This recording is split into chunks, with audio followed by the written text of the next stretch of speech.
Hello, welcome to Electrical Circuits part number 19. We'll be discussing resistive, inductive, capacitive, or RLC parallel circuit analysis.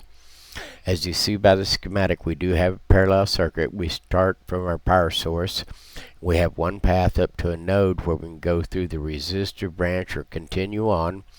And then we have another node where we can go to the inductive branch or continue on up to the capacitor. And out of the capacitor we come back around still to connect to the node from bringing the inductor back into the circuit, and to the node bringing the resistor back into the circuit. Full circle to our parallel circuit.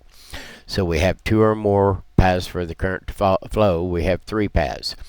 Our circuit frequency is 60 Hertz. Total voltage of 240 volts.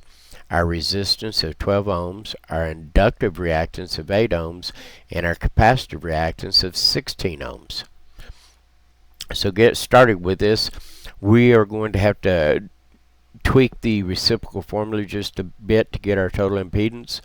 So Z is going to be equal to 1 divided by the square root of 1 divided by R square plus 1 plus, open your parenthesis, 1 divided by inductive reactance minus 1 divided by the capacitive reactance, close our parenthesis, square it.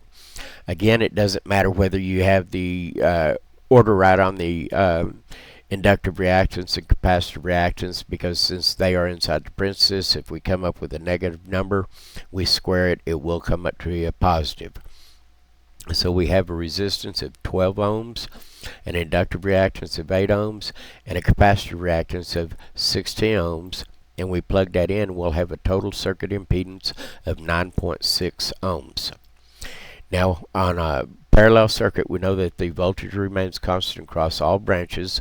So V sub T is equal to V sub R is equal to V sub L is equal to V sub C, which is equal to the 240 volts. So we can go ahead and populate the voltage at the resistor, inductor, and capacitor with that 240 volts. Now we're going to find our current at our resistor. So I sub R, and we're using Ohm's law here, I sub R is equal to V sub R divided by R. And so the voltage at a resistor is at 240 volts divided by our 12 ohms, giving us 20 amps at the resistor. Now we can find our current at the inductor, which is going to be equal to the voltage at the inductor divided by the inductive reactance. So 240 volts divided by 8 is going to give us 30 amps at the inductor. Now we go to the current at the capacitor is equal to the voltage at the capacitor divided by our capacitive reactance. So 240 volts divided by 16 will give us 15 amps total for the circuit, or for the capacitive branch, excuse me. Now we can find our total current, and we have to once again put a little twist on our Pythagorean theorem, because our inductive and capacitive currents will cancel out each other or are part of each other. It'll either be more inductive or more capacitive. So we'll do I sub T is equal to the square root of I sub R square plus, open our parenthesis, I sub L minus I sub C, close our parenthesis, square. And so we have our I sub R is 20 ohms. Our I sub L is 20 amps. And our I sub L is 30 amps, and I sub C is 15 amps. And so when we plug that in, it gives us a total current, circuit current of 25 amps. Now we're going to find our inductance is equal to the inductive reactance divided by 2 times pi times the frequency of 60 Hertz. Our inductive reactance of 8.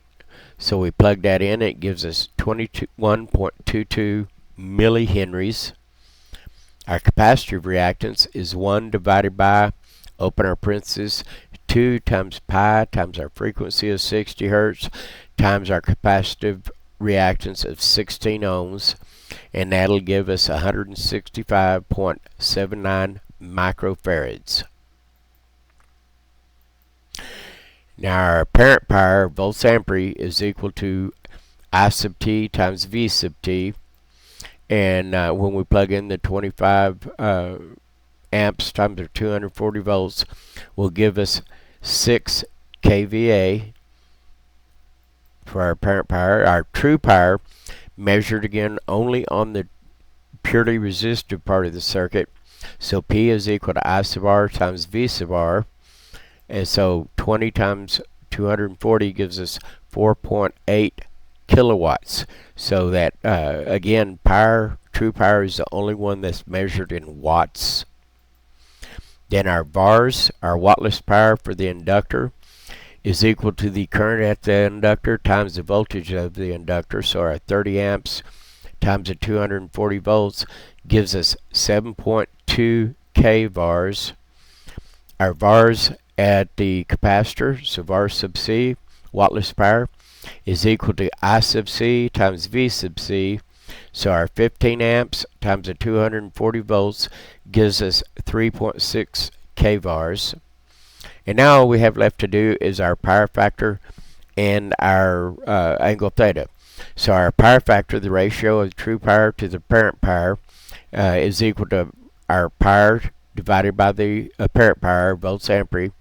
So our power of 4,800 watts divided by our apparent power of 6,000 volts ampere will give us 80% for our power factor. When we go to our angle theta, it's equal to the arc cosine and plugging in the power factor to it. So the angle theta is equal to cosine to the -1.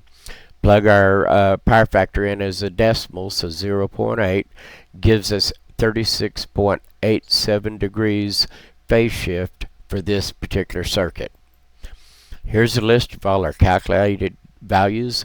We're now ready to go get our meter and go out to the live circuit, make all our readings and compare them to these and see if we're close. If we're close, we don't have a problem there. If we're way out of the ballpark on there, we need to look a little bit closer because there is a part or an issue with that part of the circuit.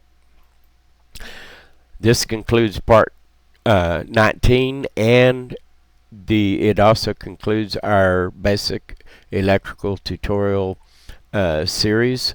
Thank you for joining me.